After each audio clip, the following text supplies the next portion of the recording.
In this video, I'm going to give you a full tour of the Dollywood Harvest Festival. Let's get started. So behind me, Show Street Palace. There is where they have the Kingdom airs. There are the show times. And then behind me right here is the Spotlight Bakery. Here's what they have to offer. And then across from that is the Show Street Ice Cream. Here's what they have to offer here. The little maple leaf symbol, that's how you know if you can get it on the tasting pass. We'll talk about the tasting pass more later. Now above me is the fall leaf sky. It's a good photo opportunity. At the Show Street gazebo behind me, that is where the Wild Roots Band performed. Now for the Harvest Festival, they have some big artists like Emily Ann Roberts and the Collingsworth family. And then they have some of the smaller artists. Here's the whole schedule, and I've linked it down in the description below, so if you want to see it. Then behind me is the Front Porch Cafe. Here is what they have to offer. One of the big things of the Harvest Festival is that they have craftsmen come in and sell stuff, and they are vendors. One of them is behind me. You can see it by the Harvest Festival plaid above there. The one behind me sells marbled paper. They'll have these scattered around the park, mainly Craftsman Valley and Show Street. And they have these giant pumpkins behind me. They also have these scattered out through Craftsman Valley, mainly Show Street. There might be some in Craftsman Valley. Then behind me is the pumpkin tree. And then right there is the Harvey meet and greet. You can meet them from 5, 6, 7, and 8. Behind the pumpkin tree behind me, there is a food vendor for the Harvest Festival, and here is what they sell. And then behind me is Market Square. Here's what they sell on the left side.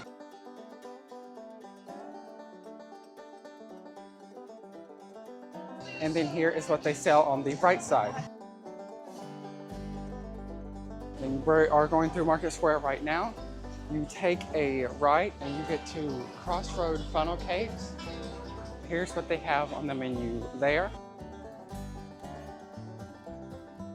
This vendor behind me, they sell like woodwork stuff, mainly Tupperware and bowls.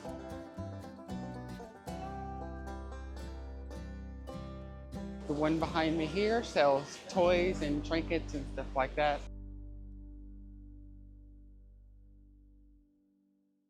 The one behind me right here sells painted glass, like ornaments and salt and pepper shakers and various of other little trinkets. Then once you get to the Tennessee Mountain Home, we are going to take a right. Coming up on another seasonal food vendor right behind me. Here is what they sell. Just past that is another Craftsman's vendor behind me. They sell wreaths. Then behind me, another vendor. They do the weaving of baskets and the back of chairs, if you know what I'm talking about. Some of these, like that one back there, is closed today. They're not going to be open every day. I've seen some closed some days, some open some days. Now we're going back to the Celebration Buffet. While we are journeying back here, here is the prices for the tasting pass. There is usually a regular price, and then there's a season pass holder's price. This will get you up to 5 selections of food of your choice. So like for example, you could get 3 drinks and 2 entrees, or 2 drinks and 3 entrees, or you can get 5 and 5. You can mix and match them however you want. And like I said earlier, the way you can see if you can get one on your tasting pass is on the maple leaf on the signs. Now behind me is the Celebration Buffet. For the Harvest Festival, this is the menu.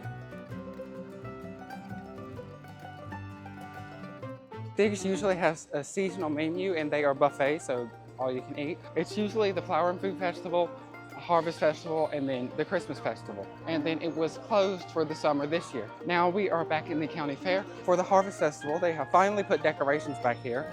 It is themed at the candy corn country. You see all of these like fruits and vegetables, like the candy corn tomatoes, the carrots, the candy corn pumpkins, and stuff like that.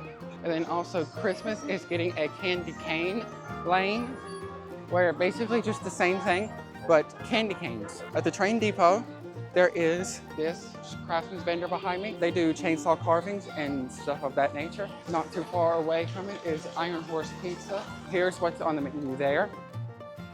Now I'd like to talk about the new ride. Now it is an interesting one. It's a dark ride, but it's a roller coaster water ride hybrid. I don't know how that's going to work. Dollywood says it's the first ever. Side note, there is a pumpkin tree behind me. Now I'm hoping it's not going to be like Lightning Rod, where it was the first of its kind. It was the fastest wooden launch roller coaster. But the thing is, they had to make so many different changes and correct stuff with that because it didn't work well. Another side note, there's another vendor. They sell jewelry and necklaces and stuff of that sort. So that's my only worry with this new ride is that can Dollywood pull it off well enough to where there won't be as many delays? So now we're at Miss Lillian's, and here is what they have on the menu there. Now they said spring 2026. Now what that usually means is May. And the only reason I say that is because they said spring 2023 with Big Bear, and Big Bear opened like May. And then they said spring 2024 for the Dolly Parton Experience. That opened in May. It's probably gonna take till May. Granny Ogle's Hams and Beans is behind me. Here is what you can get on the menu there. Maybe they can get it done faster, but based on the way Dollywood has performed in the past, it's most likely going to open in May. Behind me, another vendor. We are getting near the church. We are in Craftsman's Valley. That shop makes fiddles. Now we're at Huel Hollow. It is behind me. Stick around to the end of this video and I will be doing a tour of it at night. You'll see all the pumpkins and everything at night.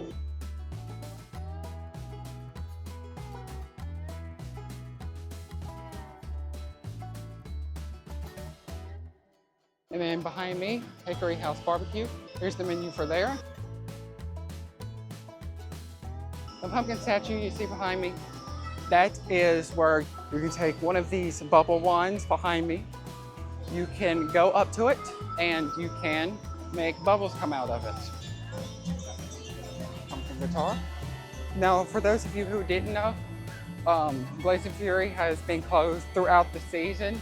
And then sometime in the summer, maybe August or so, they opened it back up. They refurbished it, gave it some new stuff. I couldn't see what's new. And there's the quilts behind me and Blazing Fury.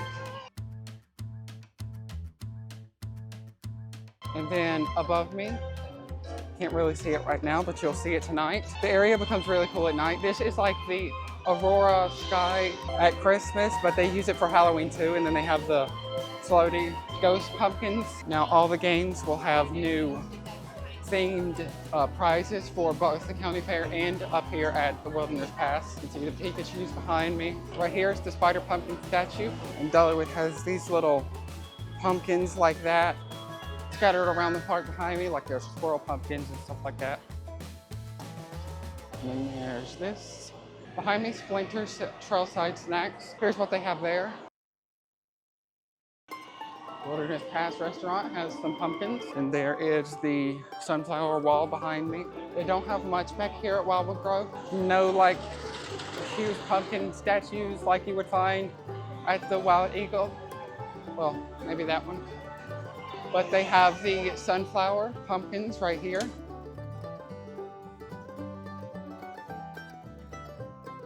This booth right here, this belongs to Jamie Hauser. I'm pretty sure she does all of the pumpkins.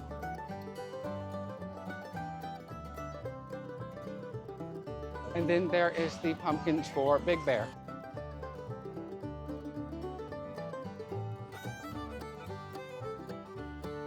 I'm at Missionary Mine, and behind me you can see the bat statues. And then they also have the ones like that up there. Right here at the Missionary Mine shop, they have these shirts.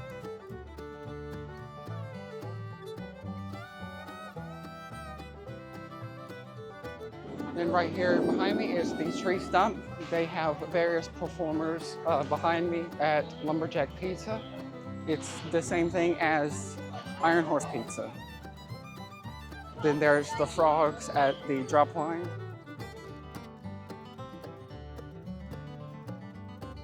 all of the pumpkins behind me. And then back here is like a tunnel that they put up for the Harvest Festival and then keep for Christmas. Behind me, a little campsite and like waterfall, and you can see all the fish. There is this pumpkin like dance party vibe that they have going. Have some more pumpkins right there, pumpkins back there. And then getting to our last big pumpkin statue would be this pumpkin butterfly. Now that is it for the daytime tour. Now behind me is the Emporium, and I will show you all the new clothing items that they have for the Harvest Festival, and then we will go to the nighttime.